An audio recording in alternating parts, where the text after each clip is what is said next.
ऐसा नहीं कि आप हाइड्रोजन को ऐसे लिखेंगे, क्या हाइड्रोजन को हम H लिखेंगे? ऐसा बिल्कुल नहीं है। आपको ये बात पता होनी चाहिए कि हम हाइड्रोजन को लिखेंगे H2, है ना। हाइड्रोजन गैस नेचर में H2 के फॉर्म में होती है। अगर हमको Cl2 क्लोरीन लिखना है तो हम क्या लिखेंगे? Cl2। ध्यान रखेंगे दोनों का अभिक्रिया करवाया गया है, हाइड्रोजन क्लोराइड बना है, HCl बनेगा, है ना। अगर हम बैलेंसिंग की बात करें, 2 हाइड्रोजन यहाँ है, 2 क्लोरीन यहाँ है, अगर हम यहाँ 2 लगा देते हैं तो बैलेंसिंग हो जाएगी, ठीक। ये आपको गैस के रूप में मिलेगा, ये भी आपको गैस के रूप में मिलेगा, ये जनरली आपको गैस के रूप में ही मिल जाएगा, ये गैस और ये भी गैस के रूप में आपको नेचर में मिल जाएगा, ठीक। बेरियम क्लोराइड, बेरियम क्लोराइड क्या होगा? बेरियम क्लोराइड का फॉर्मूला BaCl2। और देखो आपको ये पता होना चाहिए कि बेरियम पे चार्ज होता है +2 और क्लोरीन पे चार्ज होता है -1, तो हम इसका 2 यहाँ इंटरचेंज करके लिखें, इसका 1 यहाँ लिखें, तो फॉर्मूला बनेगा BaCl2। तो आपको चार्ज आना चाहिए सब पर। अब चार्ज कितना कितना होता है हर मेटल पे आपको ये पता होना चाहिए। जनरली इसके लिए आपको, है ना, अलग से वो वीडियो देखना पड़ेगा कि चार्ज कैसे कैसे सेट किया जाता है।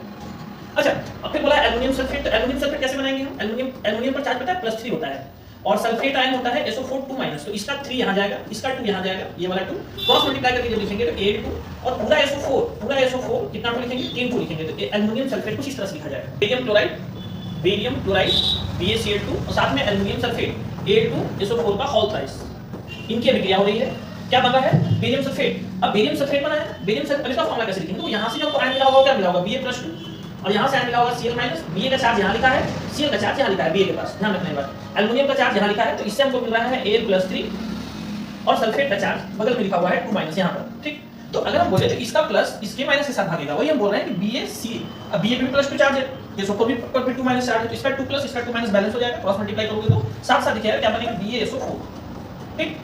और साथ में कौन है? साथ में कौन है? एल्युमिनियम और Cl है। तो जब इन दोनों को हम गिराएंगे तो एल्युमिनियम पे +3 चार्ज है, तो क्रॉस करके यहां पहुंच जाएगा, Cl यहां है, तो क्या बन जाएगा? AlCl3, है ना। एल्युमिनियम का प्लस चार्ज यहां क्रॉस से बनाया है, ऐसे क्रॉस से बना है, ध्यान रखिएगा, +3 Cl-, ये ऐसे क्रॉस 3 1, इसका एक यहां पर ऐसे करके क्रॉस से बनाया है, ये बनेगा कंपाउंड एल्युमिनियम क्लोराइड, ठीक है। अब सोडियम को केवल सोडियम बोला है तो ये लेंगे, वो जो मेटल होता है वो एलिमेंटल स्टेट में होता है, जल H2O ले लेंगे। अब इसके साथ अभिक्रिया करवाया है Na, सोडियम हाइड्रोक्साइड। अब आपको ये बात पता होनी चाहिए, सोडियम हाइड्रोक्साइड में हाइड्रोक्साइड आयन किसको कहते हैं? OH- को कहते हैं। तो OH पर -1 और जो सोडियम है वो कन्वर्ट हो रहा है Na+ में, वो एक इलेक्ट्रॉन देगा, एक इलेक्ट्रॉन में या एक सोडियम प्लस में कन्वर्ट होगा एक इलेक्ट्रॉन देने के बाद। तो NaOH फॉर्मूला बन रहा होगा, कैसे बना होगा? Na पे +1, OH पर -1 हाइड्रोक्साइड आयन, इसका 1 यहाँ, इसका 1 यहाँ, इंटरचेंज करेंगे तो NaOH बन रहा होगा, ठीक।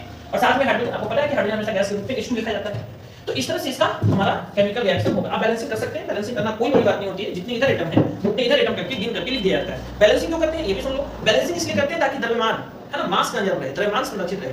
अब ऐसा थोड़ा ना हो जाएगा कि मान लो अगर हम 20 ग्राम इधर लाए हैं तो इधर 40 ग्राम प्रोडक्ट बन जाएगा, ऐसा नहीं होता है। अगर आप 20 ग्राम आप लिए हैं तो बाद में 20 ग्राम ही बनेगा।